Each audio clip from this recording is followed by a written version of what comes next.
раз слышал эту песню. Этот гимн Ливерпуля Европы. Это полуфинал турнира, в котором Ливерпуль совсем скоро уже начнет свое противостояние с Вильяреалом. Ну, а у Ньюкасла борьба за выживание. Но, тем не менее, пока в атаке Ливерпуль. И вот так вот забивает гол Дани Старидж уже на второй минуте этого матча. Второй минуте игры. Давайте смотреть, как провалилась оборона Ньюкасла.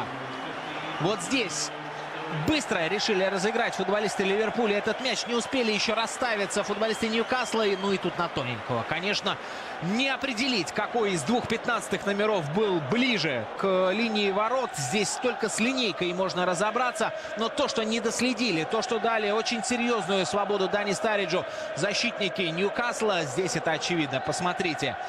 И Дамец, и Лассельс. Очень пассивная игра. Было боязно, очень боязно за Дэна Ловрена. И сейчас Старидж решил проверить. Дарлоу дальним ударом не попал в створ.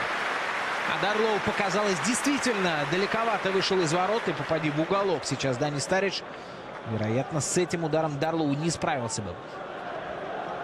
Но, правда, вот сейчас на аспектов. Слева есть продолжение. Классная передача Фермино. И далее Морено. Поперек поля играет Лалана. Надо бить. Удар! 2-0! Ударишь!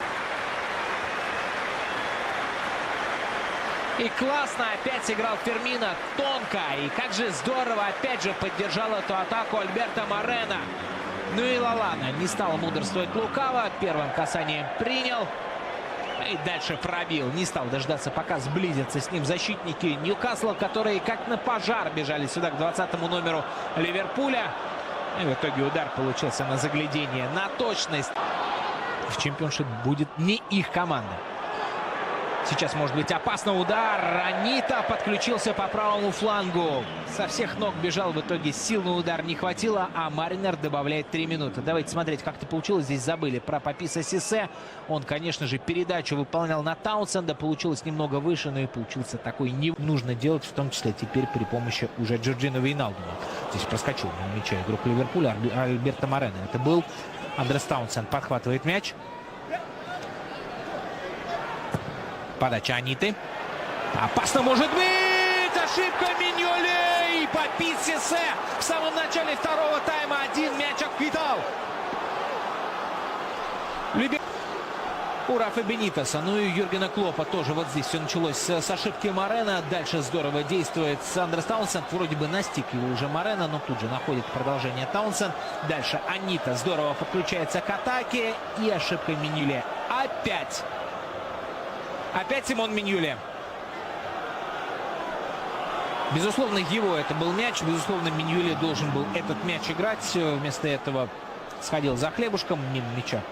Мах 58% владения мячом. Но здесь все равно прибавка существенная. Таунсенд. Против него Туре. Таунсенд значительно быстрее. Входит в штрафную. Подача. Колбек, удар, рикошет и гол, и 2-2. Джек Колбек забивает второй мяч. Понимает, что все еще может поменяться. Ну и в лучшую сторону тоже. Давайте смотреть, как здесь все получилось. Таунсенд оказался по позиции здесь против Кола Туре, который, конечно, значительно медленнее, выполнил великолепную передачу.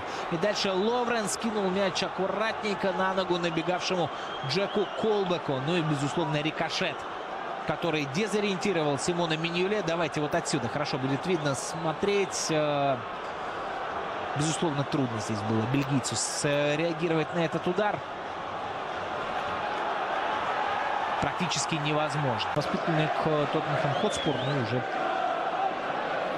успел в разных самых командах поиграть, но в первую очередь будучи сданным в аренду. Пока же Лалана штрафной. Прострельная передача. Удар мог еще получиться. Понятно, что простреливал Лалана, ожидая, что кто-то замкнет дальнюю штангу. Наверное, Милнер должен был быть как раз-таки тем футболистом, который гораздо раньше должен был. Подбор за Стариджем. Фермино. Здорово обыгрались и здорово направили мяч на правый фланг. Милнер. Прострел. Заблокирован. Дальше подбор будет за Ливерпулем. Удар дали. Стюарт. Какой шанс был первый свой гол в английской премьер-лиге забить? Классная позиция. Ну и уступил мяч в этой ситуации Морено Стюарту. Далековато, конечно, до ворот.